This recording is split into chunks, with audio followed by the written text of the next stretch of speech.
অষ্টম শ্রেণীর ইসলাম শিক্ষা অর্ধবার্ষিকীর মূল্যায়ন প্রশ্নের সমাধানের প্রথমে আমি দেখতেছি কাজ ১। কাজ ১ এ বলা আছে প্রকৃতি পর্যবেক্ষণ ও অভিজ্ঞতা বিনিময়। এখানে বলছে তোমাদের চারপাশের এলাকায় প্রাকৃতিক সামাজিক পরিবেশ কিরূপ চিত্র দুর্যোগ দেখতে পাও তা চিন্তা করে দেখো।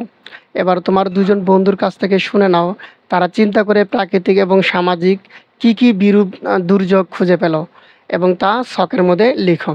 আমাদের এখানে একটা ছক দেয়া আছে যেখানে লেখা আছে আমি যা দুর্যোগ খুঁজে পেয়েছি, ১ম বন্ধু যা খুঁজে পেয়েছে এবং ২য় বন্ধু যা খুঁজে পেয়েছে।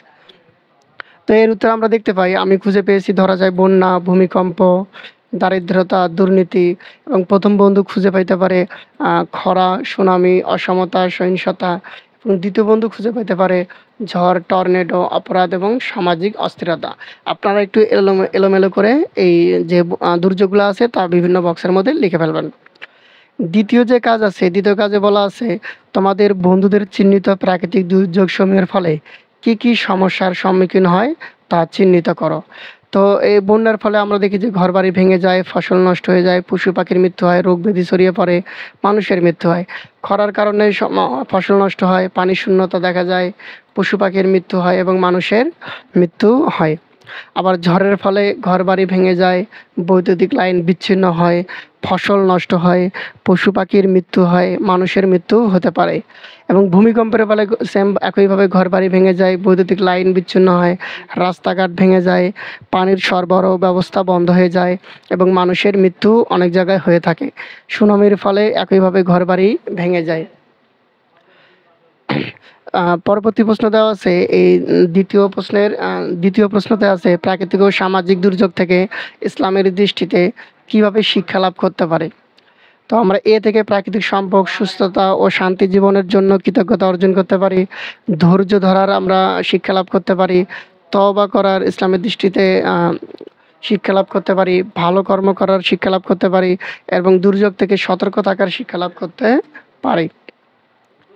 কাজ ৩ তে দেয়া আছে যে সমস্যা সমাধানে ইসলামের দৃষ্টিতে বা ইসলামের নির্দেশনার আলোকে করণীয় কাজ নির্ধারণ করো। ৪ জন ৪ জন বন্ধুর সাথে আলোচনা করে দুর্যোগপূর্ণ বিভিন্ন পরিস্থিতি মোকাবেলায় আমাদের করণীয় কি কাজ তা ছকে উপস্থাপন করতে হবে। ইসলামের বিধিবিধান কি আছে, আমাদের এবং আমার করণীয় কি এবং কি চর্চা বা অনুশীলন করতে হবে, এগুলো ছকটি পূরণ করতে হবে। তো একটা নমুনা উত্তর এখানে দেয়া আছে যে আ ইসলামের বিধিবিধান হচ্ছে আল্লাহর প্রতি কৃতজ্ঞতা প্রকাশ করতে হবে, ধৈর্য ধারণ করতে হবে, তওবা করতে হবে, ভালো কর্ম এবং সতর্কতা অবলম্বন করতে হবে এবং আমার এবং আমাদের করণীয় কাজ হচ্ছে দুর্যোগ থেকে রক্ষা পাওয়ার জন্য আল্লাহর কাছে কৃতজ্ঞতা জ্ঞাপন করা, দুর্যোগের দুর্জয়ের দুর্যোগের সময় ধৈর্য ধারণ করা, আল্লাহর উপর ভরসা রাখা। সেমভাবে আমাদের এখানে যে আ বাকি যে করণীয় কাজগুলো আছে আপনারা নোট করে ফেলবেন বা মুখস্থ করে ফেলবেন।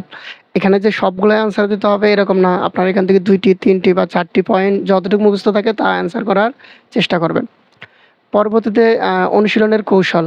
আমরা কৃতজ্ঞতা জ্ঞাপনের দোয়া পড়তে পারি, ধৈর্য ধারণের জন্য মানসিকভাবে প্রস্তুত করতে পারি, সাহায্যকারীদের সাথে যোগাযোগ স্থাপন করতে পারি। একইভাবে আমরা বাকিগুলো মুখস্থ করার চেষ্টা করব। কাজ ৪ এ উল্লেখ আছে মানুষ এবং প্রকৃতির কল্যাণ। তোমাদের করণীয়গুলোর আলোকে নিম্নোক্ত ছক অনুযায়ী কিভাবে কল্যাণ করতে পারো তা বিশ্লেষণ করে নমুনা ছকটি পূরণ করতে হবে। এখানে বলা আছে যে ব্যক্তি জীবনের কল্যাণের জন্য কি করতে হবে, ধর্মীয় জীবনের কল্যাণের জন্য কি করতে হবে, সৃষ্টি জগতের কল্যাণের জন্য কি করতে হবে। তো ব্যক্তি জীবনের উন্নতির জন্য আমরা নিয়মিত নামাজ পড়তে পারি, রোজা রাখতে পারি এবং বিভিন্ন দান করতে পারি। ধর্মীয় জীবনের উন্নতির জন্য আল্লাহর সন্তুষ্টি অর্জন, ধৈর্য, আত্মসংযম বৃদ্ধি, দরিদ্রদের সাহায্য করা হতে পারে। সৃষ্টি জগতের উন্নতির জন্য পরিবেশের ভারসাম্য রক্ষা, অপচয় রোধ ও সমাজের সম্প্রীতি বৃদ্ধি করা যেতে পারে।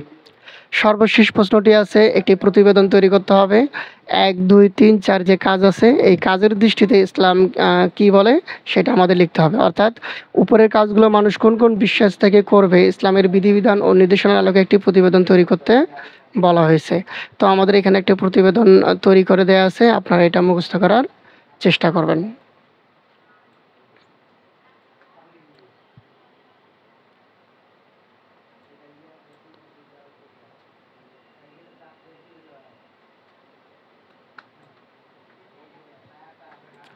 থ্যাংক ইউ সবাইকে। ধন্যবাদ।